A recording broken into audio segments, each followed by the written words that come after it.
A very good morning to all my dear students. I welcome you all to Vision Civil Service to the current affairs session. As you know that Vision Civil Service this institution provides you civil services foundational course, prelims, mains, optional. And after then state PCS courses, prelims, mains, optional. And after then some competitive exam like SSC, CGL, banking, CPO, STET, CTET. And after all, who are working, men or women, we are having a special batch for those who don't have much time to give to their studies, that's why. And 2 demo classes are free for this. So this was a very brief intro about my institution, because our institution provide you all of the classes online and offline both. So you just don't need to worry about this. If you want to take admission in this or you want to join our academy, then you can take firstly demo, and after demo you can decide whether you want to opt for online or offline. Okay students?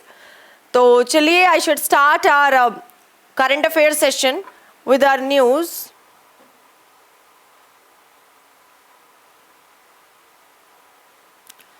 Yes, it is payment aggregators. ये payment aggregators क्या है और ये news में क्यों है? Payment aggregators arm of being technology companies Amazon and Google are among 32 firms that have been given in principle approval by the RBI to operate as online payment aggregators. बड़ी बड़ी technology companies की जो payment arm है, मतलब जो payment करने का जो सपोर्ट है, जो राइट हैंड है, जैसे कि Amazon हो गया, गूगल हो गया, मतलब 32 फर्म्स में से ये हैं, ठीक है। और इनको अप्रूवल मिला है आरबीआई के थ्रू, ताकि ये अपना ऑनलाइन पेमेंट एग्रीगेटर को ऑपरेट कर सके। लेकिन ये ऑनलाइन ये है क्या पेमेंट एग्रीगेटर, देखते हैं। इस न्यूज़ का इंपॉर्टेंट पॉइंट है कि apart from Amazon and Google, approvals have also been granted to Reliance payment solution. Amazon और गूगल के अलावा रिलायंस पेमेंट सोल्यूशन को भी अप्रूवल मिला है। ये एक रिलायंस जियो इन्फोकॉम का एक पार्ट है, और जो पेमेंट प्लेटफॉर्म है फूड डिलीवरी का फॉर्म जोमेटो, उसको भी अप्रूवल प्रोवाइड किया गया है, ठीक है। आरबीआई ने पहली बार एक पूरी लिस्ट निकाली है सारी एंटिटीज की जिन्हें फॉर ग्रांटेड एक पेमेंट एग्रीगेटर लाइसेंस मिलेगा, as well as those whose applications are still in process, और जिनकी एप्लीकेशंस प्रोसेस में फुल हैं, जिनकी एप्लीकेशंस प्रोसेस में अभी भी स्टिल हैं, and those whose applications it has rejected, जिनकी एप्लीकेशन रिजेक्ट हुई हैं, जो ऑलरेडी प्रोसीडिंग में हैं, उन लोगों को क्या प्रोवाइड किया जाएगा? Aggregator license, payment aggregators license. Now see what who are payment aggregator. Online payment aggregators can onboard digital merchants and accept payments on their behalf after getting a license from RBI। जो online payment aggregators होते हैं, ये एक digital merchants होते हैं, किसी भी तरह की पेमेंट्स ये एक्सेप्ट करते हैं जब इन्हें लाइसेंस मिल जाता है आरबीआई की तरफ से। जो सेंट्रल बैंक है उसने इंट्रोड्यूस किया एक ऐसा फ्रेमवर्क जिसमें सारी एंटिटी 2020 में ही लिस्ट कर दी गई थी।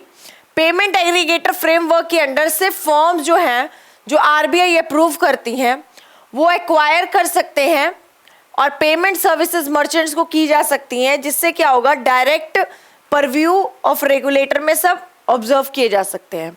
आरबीआई के अकॉर्डिंग, आरबीआई के रूल्स के अकॉर्डिंग, जो कंपनी अप्लाई करती है एग्रीगेटर अथॉराइजेशन के लिए, उसका कम से कम नेट वर्थ, ईयरली जो नेट वर्थ जो है वो 15 करोड़ का होना चाहिए फर्स्ट ईयर ऑफ एप्लीकेशन में, एंड एट लीस्ट 25 करोड़ का होना चाहिए टर्नओवर नेटवर्थ सेकेंड ईयर में, ठीक है। Other action is RBI taking to regulate fintech firms. दूसरे एक्शन आरबीआई क्या ले रही है? The RBI has prepared a white list of digital lending apps in the country which it might soon release। RBI prepare करती है एक white list digital lending apps की, ठीक है, कंट्री में, जो कि बहुत जल्दी रिलीज होने वाली है। And in order to curb rising malpractices in the digital lending system ecosystem, digital lending ecosystem में बहुत तरह के मैल प्रैक्टिसेस होते हैं, ठीक है, तो उसको खत्म करने के लिए आरबीआई ने 2022 के अगस्त में ही कुछ गाइडलाइंस इशू की थी कि जो भी एंटिटीज डिजिटल लेंडिंग में एंगेज्ड है वो ये बताती है कि all digital loans must be disbursed and repaid through bank accounts.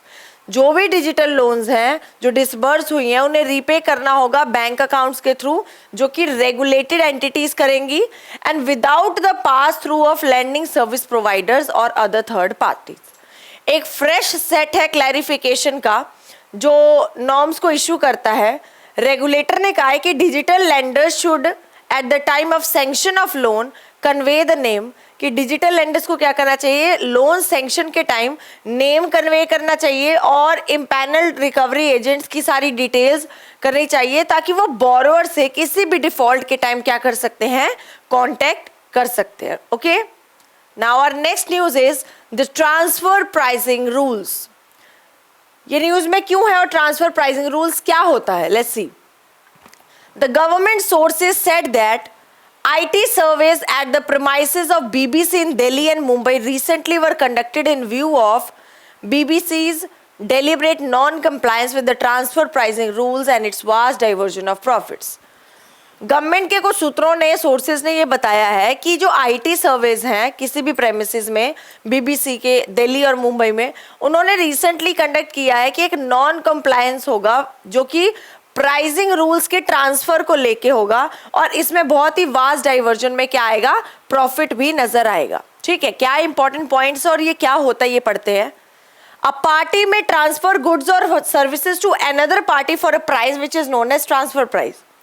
एक पार्टी कोई भी चीज दूसरी पार्टी को जब देती है किसी प्राइस पे, किसी दाम पे, तो उसी को हम क्या कहते हैं, ट्रांसफर प्राइस कहते हैं। Okay, however commercial transactions between different parts of multinational groups may not be subject to same market forces that shape the relationship between two independent firms। और जो भी कमर्शियल ट्रांजैक्शंस होते हैं मल्टीनेशनल ग्रुप्स के बीच में, ठीक है, वो सेम मार्केट फोर्सेस को नहीं कह सकते हैं। ये क्या करते हैं, अलग अलग फर्म अगर ये ट्रांजैक्शन करती हैं तो उनके इंडिपेंडेंट क्या होती हैं, रिकॉग्निशंस होते हैं, और इंडिपेंडेंट फर्म्स की क्या होती हैं, एक दूसरे से रिलेशनशिप बॉन्ड्स भी क्रिएट होते हैं। आईटी डिपार्टमेंट के according transfer pricing generally refers to prices of transactions between associated enterprises which may take place under conditions differing from those taking place between independent enterprising. IT department के हिसाब से transfer pricing होता है कि जब भी कोई ट्रांजैक्शन किया जाता है किसी भी एसोसिएटेड एंटरप्राइज के बीच में, ठीक है, इन कंडीशंस में कि वो दोनों अलग अलग फर्म से हो, ठीक है, as compared to those between independent firms. Okay, how does transfer pricing work, लेकिन ये काम कैसे करता है, चलो इसका एक एग्जांपल लेते हैं। Suppose A company A purchase good for 100 rupees and sell it to its associated company B in another country for 200 rupees, who in turn sells in the open market for 400 rupees.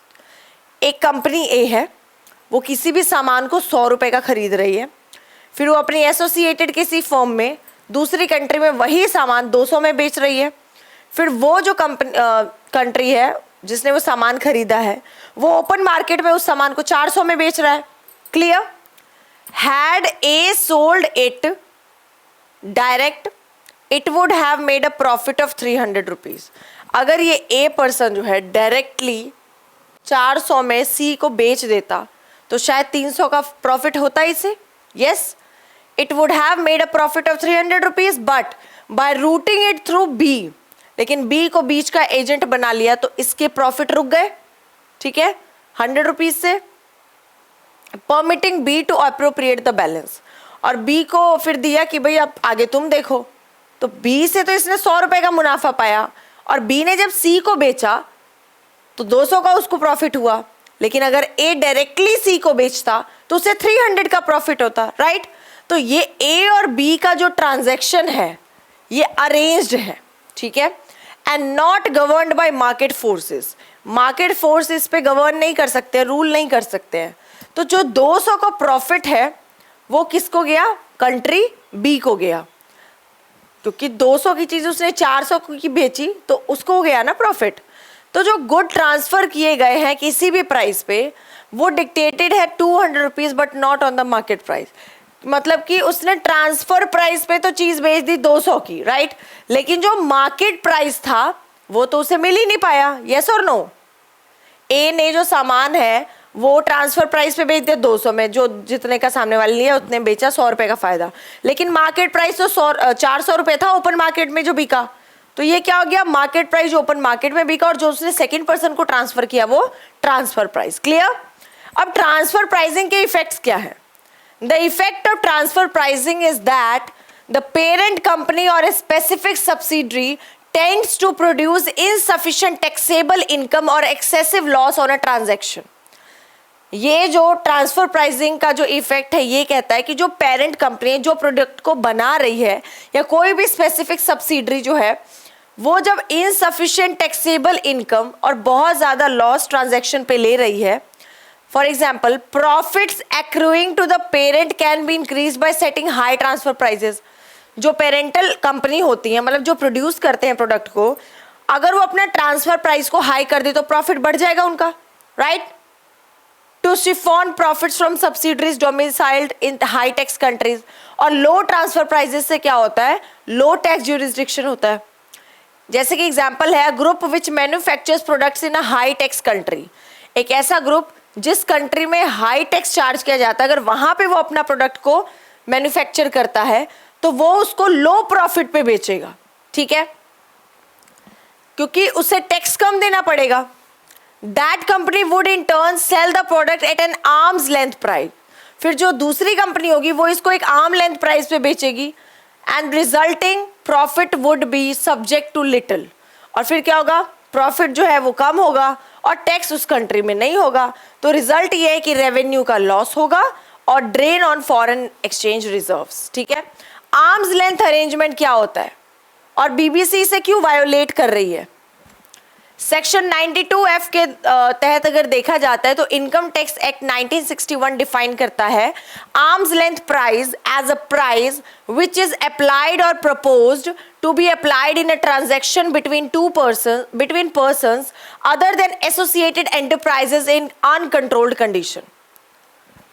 Section 2 जो है 92F का income tax act का 1961 का, ये define करता है कि जो आर्म्स लेंथ प्राइस है वो एक ऐसा प्राइस है जो अप्लाई किया जाता है या प्रपोज किया जाता है कि उसे दो लोगों के ट्रांजैक्शन के बीच में अप्लाई किया जाना चाहिए as to other associated persons, ठीक है।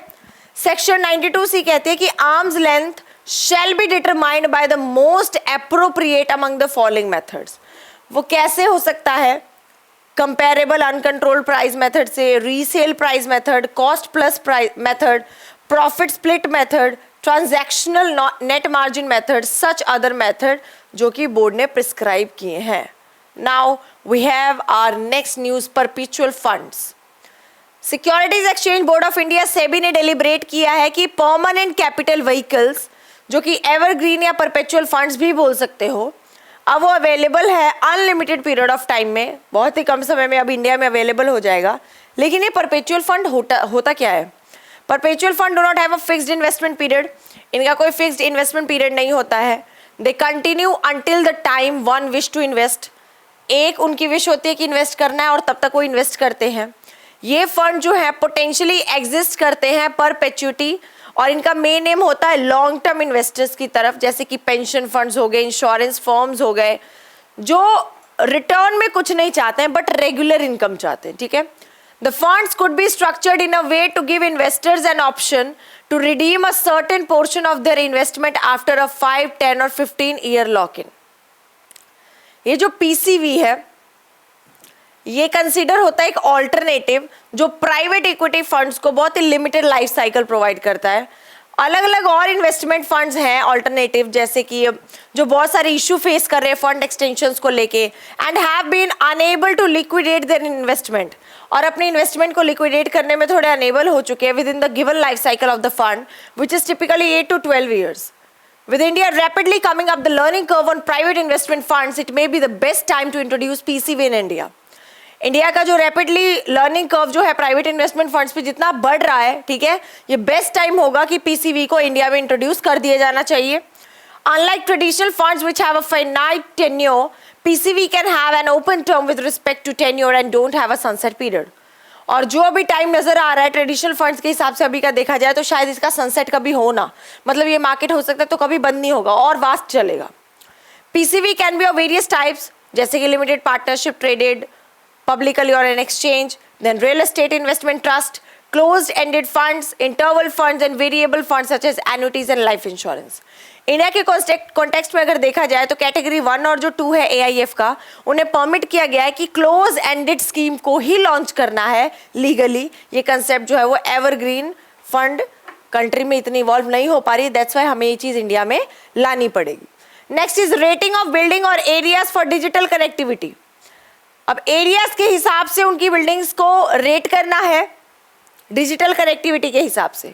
जो Telecom Regulatory Authority of India है TRAI, इसने रिकमेंडेशंस रिलीज किए हैं रेटिंग्स ऑफ बिल्डिंग और एरियाज फॉर डिजिटल कनेक्टिविटी। अब क्या है ये?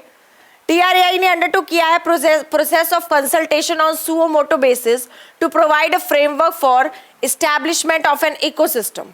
उन्होंने एक ऐसा फ्रेमवर्क जो है वो सोचा है जो कि एक ऐसा फ्रेमवर्क एस्टैब्लिश करेगा, इकोसिस्टम ऐसा एस्टैब्लिश करेगा जहां पे डिजिटल कनेक्टिविटी इंफ्रास्ट्रक्चर जो है वो सारे डेवलपमेंट एक्टिविटीज का मेन कोर पार्ट बन जाए।